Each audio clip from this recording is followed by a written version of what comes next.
So South Africa lost the second ODI between the West Indies against the West Indies, and by 48 runs, in fact. And it was quite a impressive performance by the West Indies, I would say.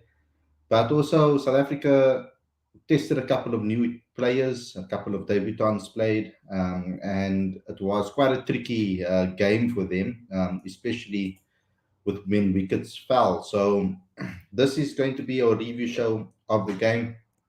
I said that I was going to do it at this time today. I want you guys on the preview show so that I can get more people, obviously, that are not from here, the West Indians, etc., also to maybe also join.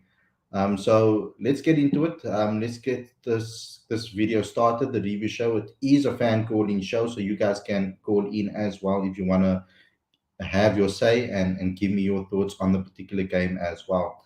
But before we get going, before we get started, there's a couple of things I'd love you guys to please do, and that's subscribe to the channel, click that notification bell for all future videos.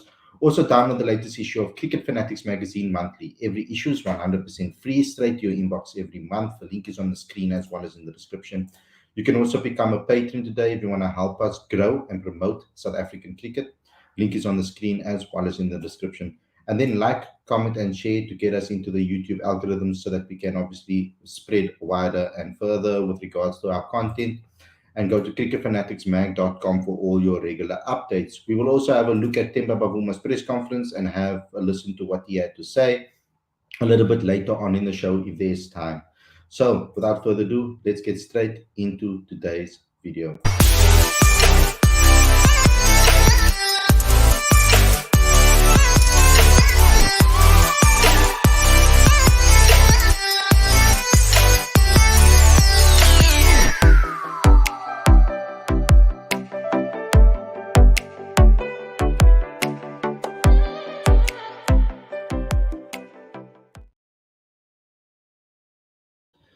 A very good morning and welcome to Cricket Fanatics magazine. This is your review show. I'm your host, Khalid, and this is the show where we talk about everything that has to do with the second ODI between the West Indies and South Africa.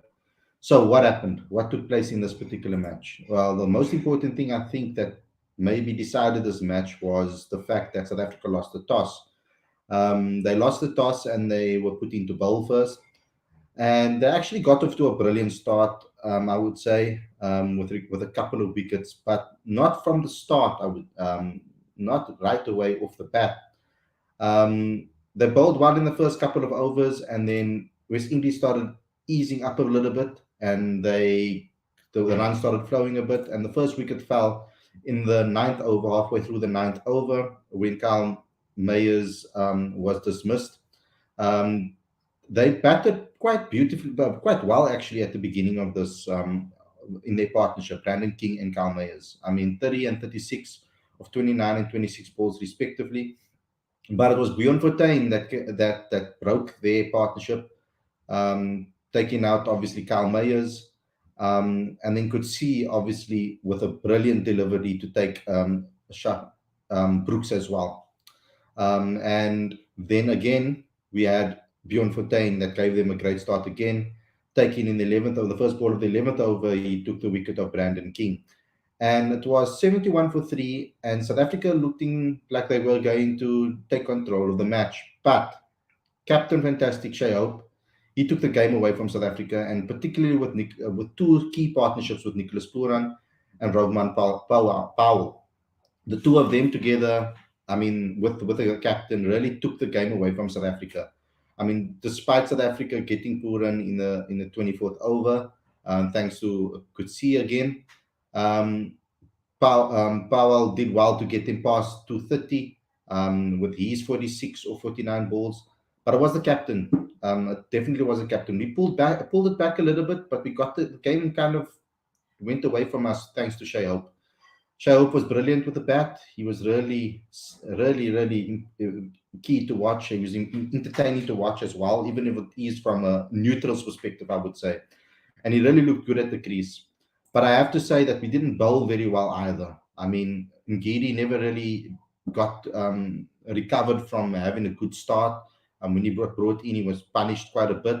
I think Shamsi was punished at key moments as well. But Marco Jansen, despite getting the 1 wicket too, he was quite expensive as well. I mean, they hit him for 8 fours and 2 sixes in his 10 overs, and he was ultimately the most expensive bowler with Lungi Ngidi, who didn't really bowl well on this wicket. And I thought that he would. I honestly thought that Ngidi would bowl well on this wicket, but he didn't. Um, with regards to Shamsi, there was a couple of years he was also expensive, but he took 2 wickets. Um, he was expensive in key moments. I think where the game got taken away from us, and I think that was our downfall in this match. I think if we could have restricted them to 280, 270, maybe even 300, we could have won this match. Then came our batting. We had a great start once again with Quinton and Temba. I love that partnership. I've said it so many times on this particular channel, that Quinny brings out Temba brings the best out of Quinny majority of the time, kind of calms him down and takes pressure off him so that he can play his free flowing game. It was a poor shot selection with regards to his wicket. I think he could have maybe taken that ball on rather than blocking it, and then obviously missing it. It was very close to. It wasn't necessarily very. It was a tight call, but Marais Erasmus doesn't get a lot of things wrong. We can see how many times people try to review his decisions and it gets turned over. Or his umpire's call. So he makes pretty decent decisions when it comes to umpiring. I've been quite impressed with him for a very long time. I think he's one of the best umpires in the world, and that's where the game kind of, you could say, kind of changed, because Ryan Rickleton didn't bat that well. He didn't look very comfortable at the crease, and then Tony looked settled and then went out, and then from the rest of it, it was just poor. I mean, all our batters didn't put on a performance. I mean, Rassie van der Dussen, 8 of 11, Tristan Stubbs, 6 of 10. Marco Janssen showed a little bit of fight with 17 of 14. Bjorn Fontaine got 1. Jero Kutsia got run out. And Giri batted quite decently with Bavuma, but Bavuma losing his wicket on 144 of 118 was unfortunate and couldn't take us over the line. And then obviously Tabrei Shamsi getting a duck. So we have to, from a batting perspective, we have to give props to Temba Bavuma. What a magnificent performance under pressure for his team. 144, 118 balls at a strike rate of 122, 11 fours and 7 sixes. He batted beautifully. The stroke play, the placement, everything about it, the running between the wickets when he needed to was brilliant. I think he was excellent today, and I think he deserves props, and he deserves obviously people saying good things about him because he gets too much hate online. He still does to this day. I mean, yeah, I saw still comments on Facebook when I posted the team that about him being useless and stuff. So 144 was brilliant. I wish he could have gotten that 150. Also, the second fastest, or to 1,000 runs from a South African perspective. I mean, Rassie van der Dussen and I think Quinny tie that at the top of the three, and then Bavuma at 3. I think is the standings. So congratulations to the skipper. He was really good.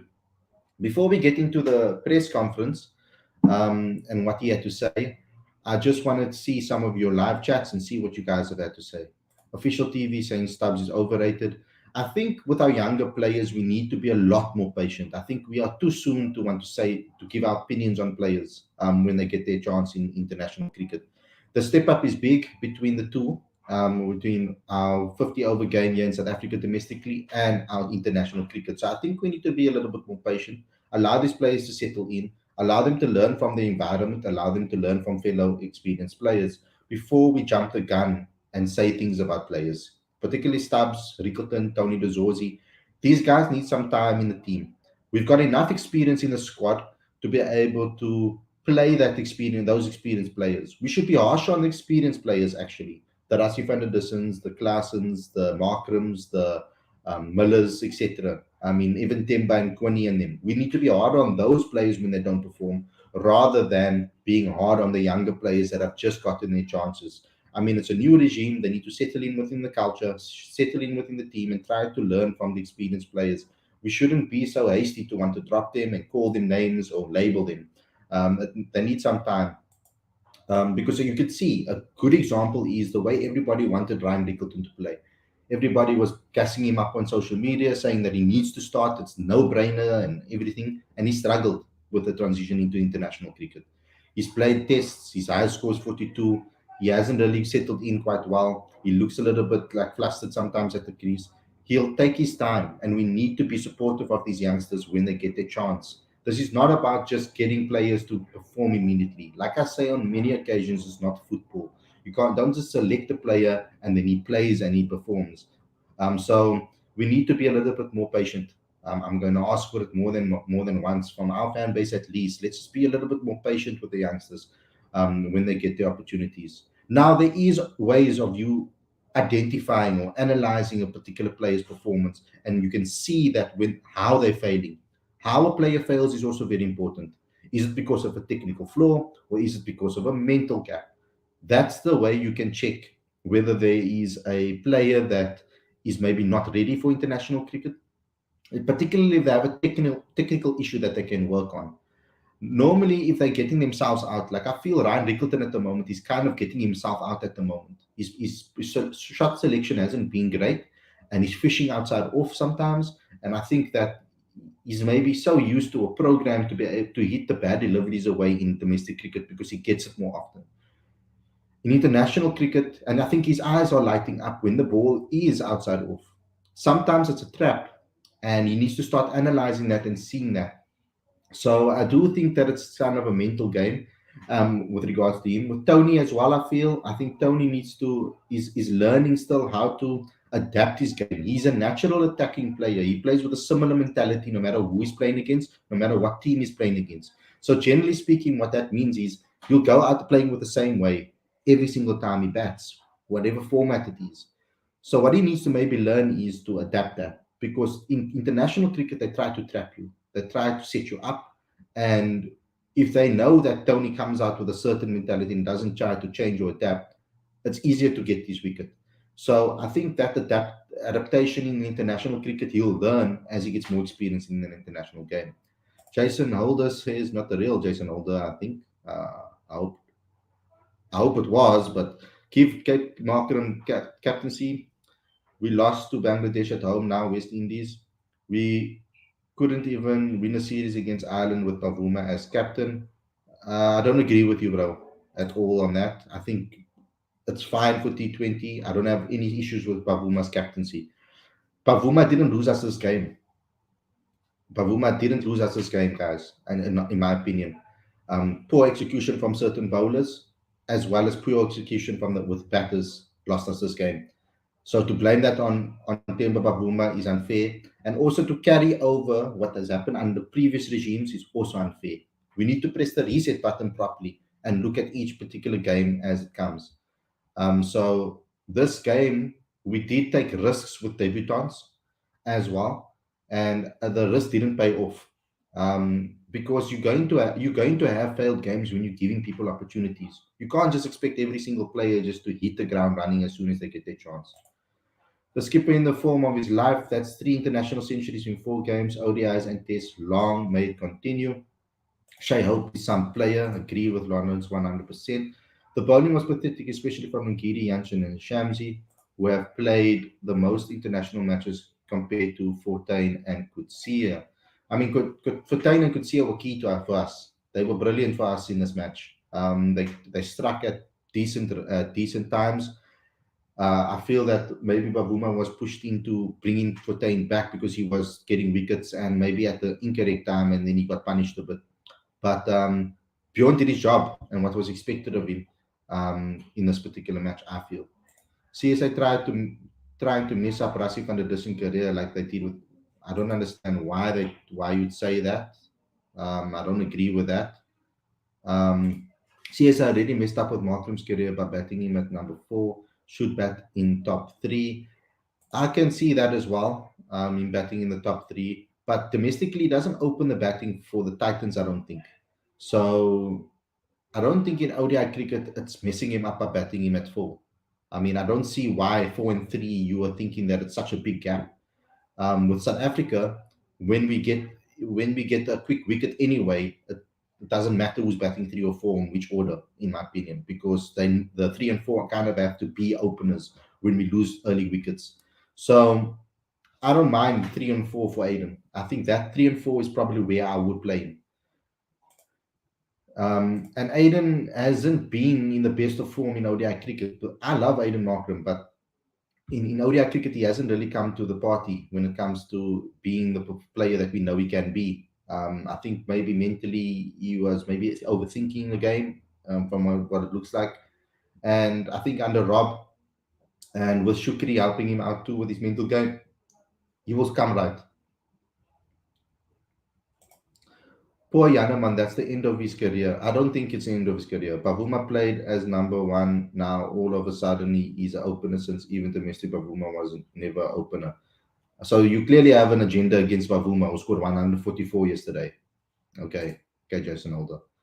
How does CSA ruin Rassi's career when was the coach who played him at five? Exactly. I'm happy we lost the toss and had to chase. I was happy when I saw the toss and I saw we had to chase. I was like, I want to see these players under pressure. Let's see how they play. The coach should like to see his new guys in somewhat pressure situations. The coach is trying to broaden the batting pool. Yes, and this series doesn't matter for anything. It doesn't count for Super League points, so I don't think it's a big thing. And Stubbs, I hope Mumbai Indians see Brevis is better because can't see that. Okay. Yanaman Malani is a good player, but rotation of strike a problem against spinners. He also struggles after power play. He also struggles against the moving ball guys. Um, it has been an issue he needs to work on. What's your view on what Pollack said before we start to play? He referenced it being a World Cup and needing to play your best side, especially with only 8 ODIs left before the World Cup. You see, this is where I have a little bit of maybe an opinion that differs because yes, it's a 2023 World Cup, but we also need to find a place to integrate our younger team because for the 2027 World Cup is also on the cards. So if we take too long to integrate our youngsters, we could be having issues with regards to integration as this World Cup ends and leading into the next World Cup. So I do feel that to some extent, yes, we do need to play our best 11. And I think that was the aim with this particular ODIs. I think Rob wanted to use game one, according to the squads. Rob wanted to use game, it seemed like Rob wanted to use game one and two as a chance to see some of his younger players that is on his radar as the next potential players to make it into this ODI side. And then for the final ODI, play his best 11 and integrate maybe one or two youngsters that have performed into that team. Because I think there's a couple of places in the ODI team up for grabs. I think particularly number six position, that finishing role. And I think as well as perhaps you could say that number three position, or three or four. I think that's a place where we need to find solidity because we haven't. I think our opening partnership is perfect. I think that Kuni and Timba bring the best out of each other. Kuni, though, needs to learn how to not lose concentration and go on to score big hundreds and score 50s more consistently. I have had issues with his character with regards to tournaments in the past, and I've said it before that I've had some issues with regards to his him being more consistent over period rather than consistent in clusters. Um, because I think him and Temba make a perfect partnership, in my opinion. I've always said so. So I think Rob's mentality was to give his best 11 an opportunity in the third ODI, but obviously the first one was rained out. So now we only have one game where you got to see his players in action. So now the question comes in: do we give those young? Do we treat the third one as the first ODI, or do we play our best 11?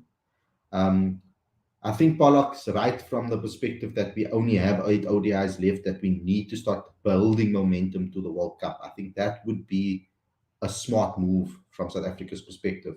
But I think it's a bit harsh to go after them only after Rob's first ODI series. There's a lot for them to juggle with the amount of games we play. I mean, it makes the coaches' jobs really hard because either way, whatever decision you make, Lawrence, um, you are doomed, kind of. Because if we play our first 11 in all of the teams, then we say, oh no, but we don't give youngsters enough chance and we don't have time to check youngsters. If we play the youngsters, then it's like, oh no, we need to play our best 11 because the World Cup's coming up. So either you're doomed if you do and doomed if you don't as well. Um, I think we should be cognizant of the fact that Miller and Markram are part of the top five. So the coach was trying to have a look at the other guys. So we have to be patient to build players. I think that too. So can you please tell me what that will Markram, Klaassen, and Miller all play in the third ODI? If yes, then who will get dropped out, please? I don't know if that's the case. I think Stubbs will get dropped for Klaassen if that's the case. I think Tony Miller, and I think Markram will come in at 4, and Rickerton will get dropped. So I think for the new guys, that's what will happen.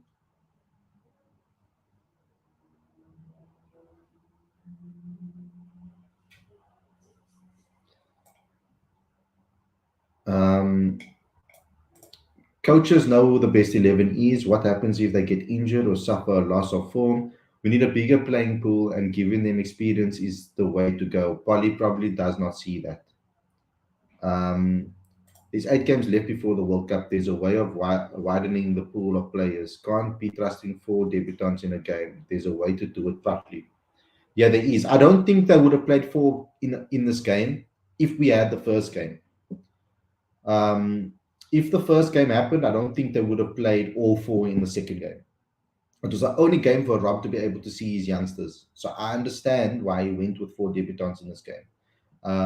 Even though I might not necessarily, I haven't thought about it as deeply to say whether I disagree or agree. I didn't really mind it.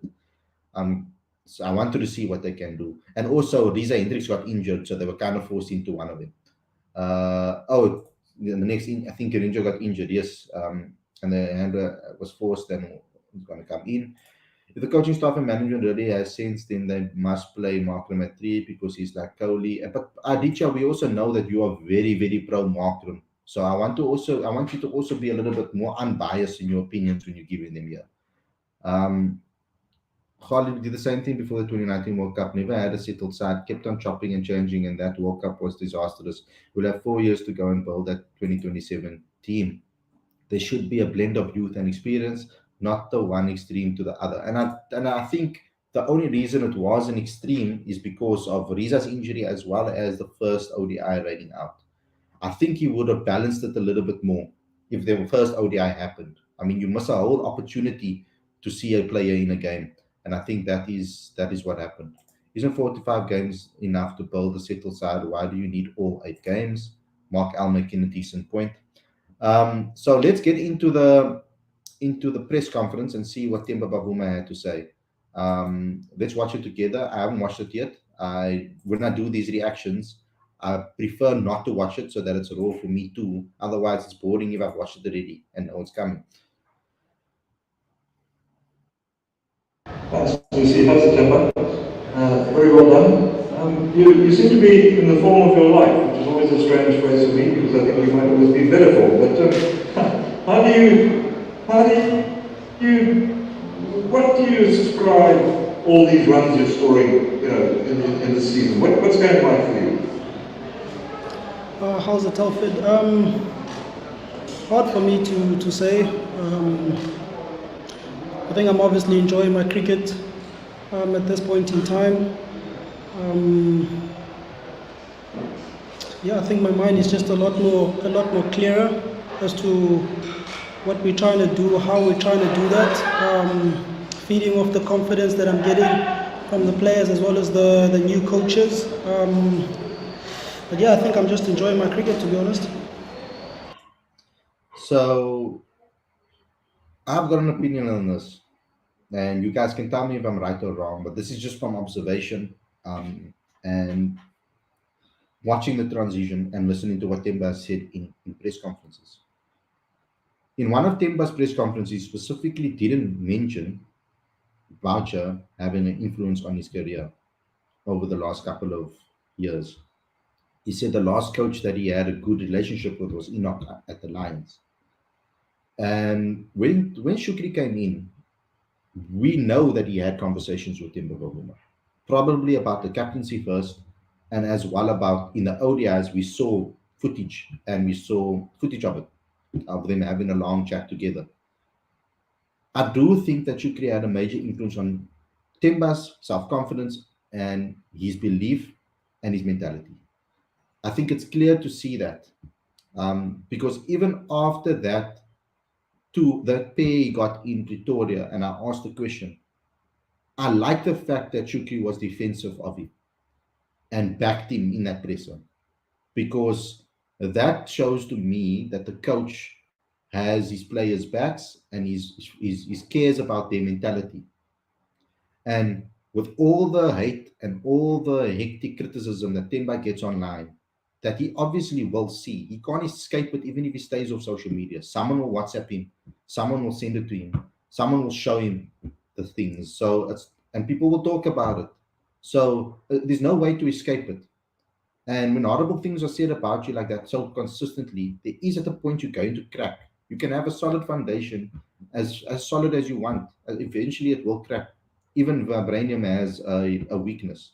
So, with regards to with regards to Temba Bavuma, I think Shukri had a massive role to play in his self confidence and his mentality, and I think he does deserve credit for that, even though he won't necessarily probably admit it himself. Thanks, Khalid, for those. Thanks, Lucy. Hi, Timber. Well vetted. Timber, we see some incredible shots that you're getting there. I mean, the sweeping today was phenomenal. And you just seem to be like opening up a lot more. Is that something that you've been working on, or kind of where does that come from? I think it's always been there, to be honest. I think it's just a confidence thing. I think confidence is a big thing for any sportsman. And I think I'm just trying to carry on from, I guess, the form, from the momentum that I got in the England series. And look, I mean, I'm hitting the ball quite nicely at the moment. I'm managing to find gaps, which is obviously a big thing for me as a stroke player. And yeah, I think as long as, I don't know, I can only hope that everything continues the way that it is. Yeah, his sweep game was on point. Um, Neil Governor and I, Khalid, I would forget about. I don't have a voucher agenda. I supported. Um, I supported Boucher when he took over the position. I didn't want him before the appointment. I didn't want him because of what I've heard of him in the domestic arena. But then he got appointed, and I gave him. I interviewed him. I gave him an opportunity to talk and give his thoughts. I backed him. But when things go wrong, you can't just keep quiet. And things went wrong horribly in that culture, in the camp. The things he said in press conferences boggled me. The things that he said in press conference and then he went and did wasn't the same. It wasn't aligned, and the team fell apart under him, especially in the World Cup. It wasn't the culture just didn't look good to me. Being around the players as well, seeing them, I didn't get a good feeling in the camp. Um, so I don't have an agenda against Boucher. Thank you for the good things that he did do for South Africa, but we're moving on and moving forward.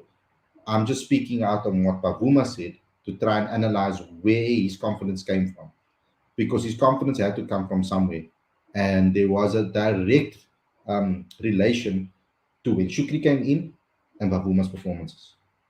So, yeah, Harry Brook and Shabnam Gill are better than Stubbs by a long way, says Tabo. Let's continue. Thanks for those. Then goes to the chat. Yes, Lucy, thank you. Hi, Temba, well played. I was wondering, the team featured 4 debutants today. Can you give us a breakdown on your impression of how they fared? Yeah, I guess it's rare that you see 4 debutants get given a go at the same time. Our hand was kind of forced a bit with illnesses and injuries, but with that being said, I think it was valuable experience. Illnesses and injuries. Who do you guys think are the other people that missed out then? If you said illnesses and injuries, it must have been more than one player. Um, and that's why they were forced to play for debutants. That explains the 10 Lions. Perhaps they wanted to do what you said, but their hand was forced.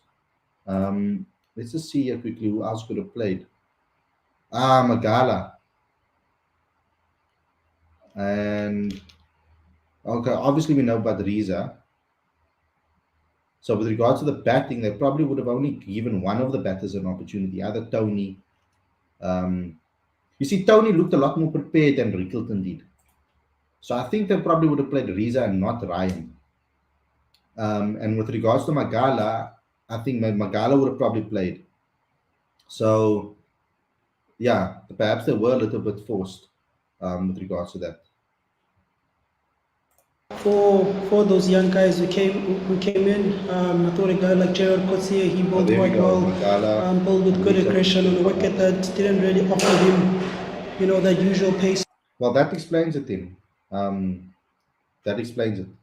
Because they probably would have, all three of them would probably have played, and then only two debutants might have gotten an opportunity.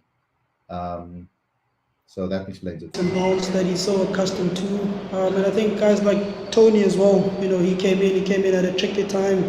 The pressure was on. The expectation for him was to come in and to keep playing at the expected run rates, and I think he did that quite well. So guys like Stubbsy, he's gotten a taste of international cricket. He can only grow, and a guy like Rickleton as well. I think it's just a matter of taking whatever learnings that they get from it and to grow. But yeah, quite exciting when you see young guys come in. Yeah.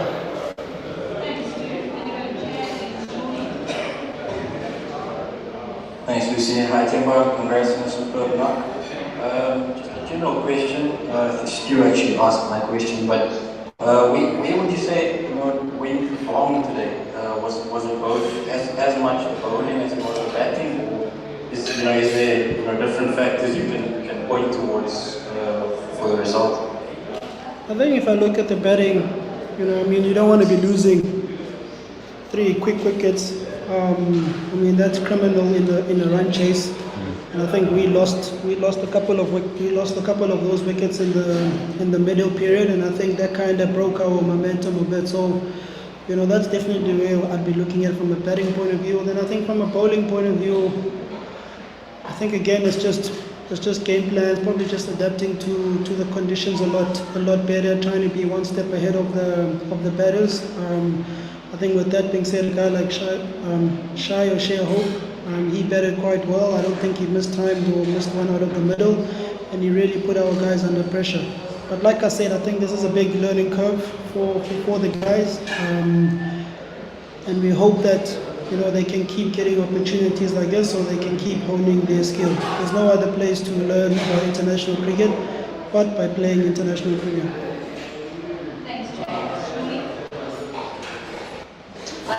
Thanks, Lucy. Hi, TEMBA. Well batted. What do you actually say to the debutants when they do come in such situations? What do I say? I guess you're speaking to the batters. Look, I think the guys coming in within the team, they put up the performances. Yes, they haven't done it at international level, but they've done it at domestic cricket. So it's about just believing that you can transfer those performances that have got you to this point. You do it to here at this level. At the end of the day, it's still batting. So you got to walk in, you got to assess the conditions, and then formulate game plans accordingly. What I saw from those young guys, they definitely tried to do that. They probably didn't do it for long enough, but the intent that we speak about within the team, that I felt was definitely there. Great, thanks to Jan. We are going to come on to the floor now. He's also going to kick us on Congratulations on what is a very brilliant knock. How important are these teaming games ahead of with the big test that lies ahead against the experience? Yeah, I think it's a bit double-fold. Like I said at the beginning, it's about giving young guys the opportunity, getting them accustomed to this level, the pressures and the challenges. But at the same time, as well, it's about us refining our way of play, keep challenging ourselves, keep making sure that we're making the right decisions in those situations. It's not our full strength side, as you could see. So, Netherlands is a couple of weeks away, but that will sort itself out. At the moment we're here, we're trying to deal with the West Indies, and that's where our focus is. Thank Lawrence saying Klaas and Millen Martin should have been in the squad from the get-go. That's the point I'm trying to make. I get what you're saying, but what's the point of them being in the squad if they're not going to play? So if they were going to give youngsters an opportunity like you want them to, one of them were going to miss out because the youngsters that they picked are in all of those positions, 4, 5, 6, and wherever Martin bats in the top 3, 4, 3, 5, 3, 4, 5, whatever. So I mean, might as well give them a proper rest then and get them ready for the third ODI so that they can play. The players that need the game time also is Rassi's barely played cricket, needed to play. Kwani and Temba need to build their partnerships and get momentum going forward because they need to play together. I mean, I don't want to be messing around with our opening pair. And then if you're going to give one of the youngsters an opportunity, which is Tony, Rickleton, and Gerald, then might as well rest KG, might as well rest Anna, and then also you might as well rest some of your others. I mean, perhaps Miller, you could have thrown Miller in, or perhaps Klaassen, sorry, that would have probably been okay. I wouldn't have mind that one. But Miller and Aiden, I mean, they wouldn't have played if you're going to give the youngsters an opportunity, I think. Just in my opinion, at least. Because Stubbsy will play, and then either Tony or Ryan will play. So one of them will have to miss out anyway. Two of them will have to miss out anyway, sorry. Let's continue. Yes, congratulations, Patron. Today, how much did you miss guys like Patron and David, especially in the middle order, where it seems like today you kind of late? I think I actually enjoyed batting with guys like Tony, guys like Rickleton, Stubbs out there. I think you kind of get a better sense of the character when he's thrust in a pressure situation. So I think from that point of view, for me as a captain, understanding the players a bit better, I think that was very valuable. I think obviously if we had a guy like Miller, in the form that he's in, the situation or the result could have been a bit different. But I don't believe that we've lost anything as a team. It's given us valuable insight into guys we feel that will be taking the team in a couple of years. Yeah, and having to watch for the third what are the positives that you've taken from this match? What are the positives that I've taken out of this match? Again, it's those young guys, seeing them in those pressure situations and seeing how they went about their business. I think obviously for myself, I can just take the confidence and momentum from this innings and keep pushing myself to keep putting up performances. Great, we're going to look together.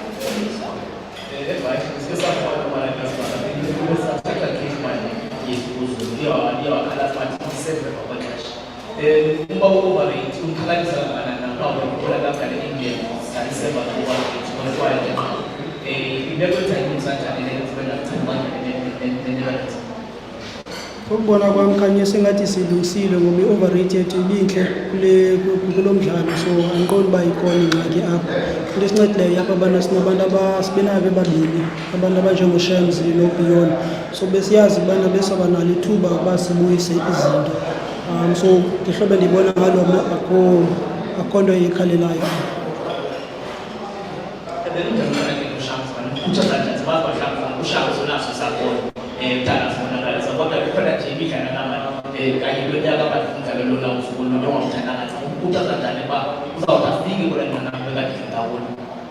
Yeah, umuntu njengoshamsi iplayer enkulu for thina.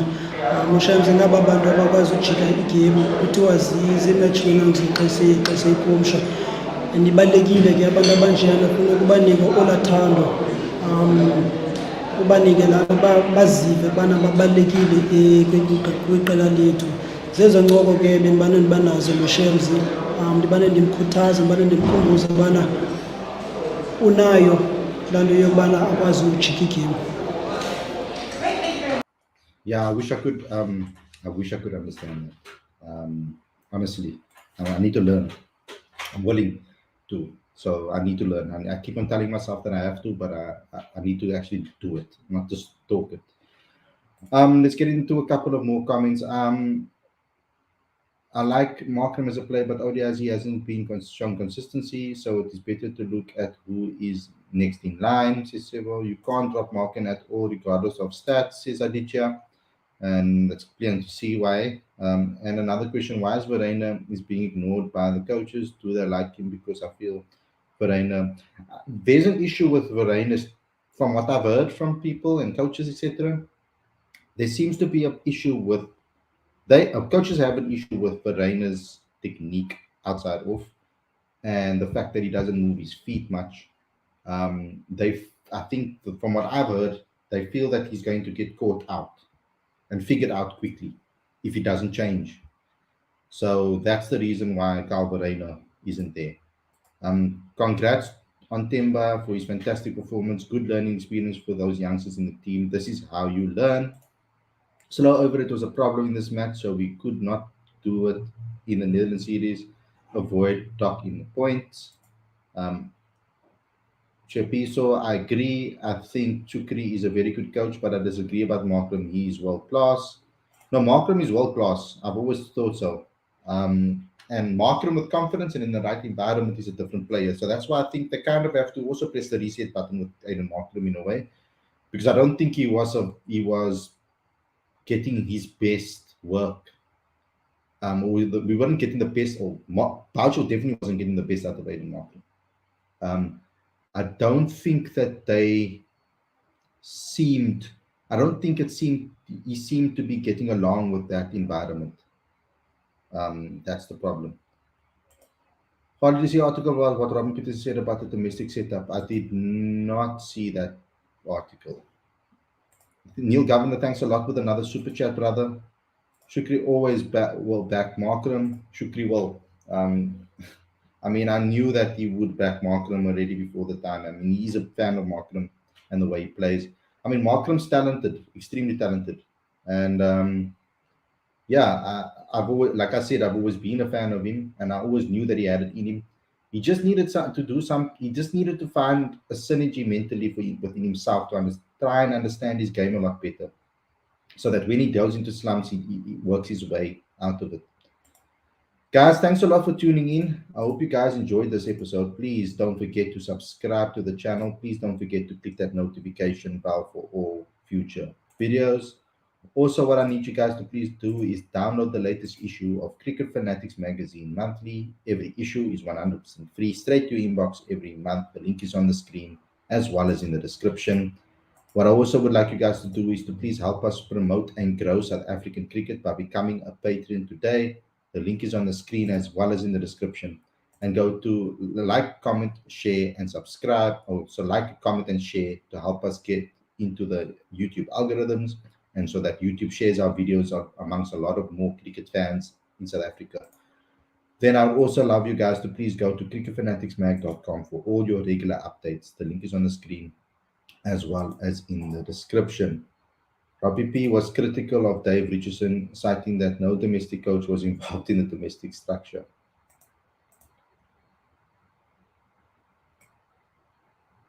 Interesting. I'll go read that article and report back to you guys on that, on my thoughts on the next show. But guys, thanks a lot for tuning in. We will do another preview show tomorrow at the regular time at 7 p.m. So thanks a lot for tuning in, and I'll see you guys again with another daily show, preview show for the final ODI. Take care and enjoy the rest of your weekend, guys. I'll speak to you very, very soon. Peace out.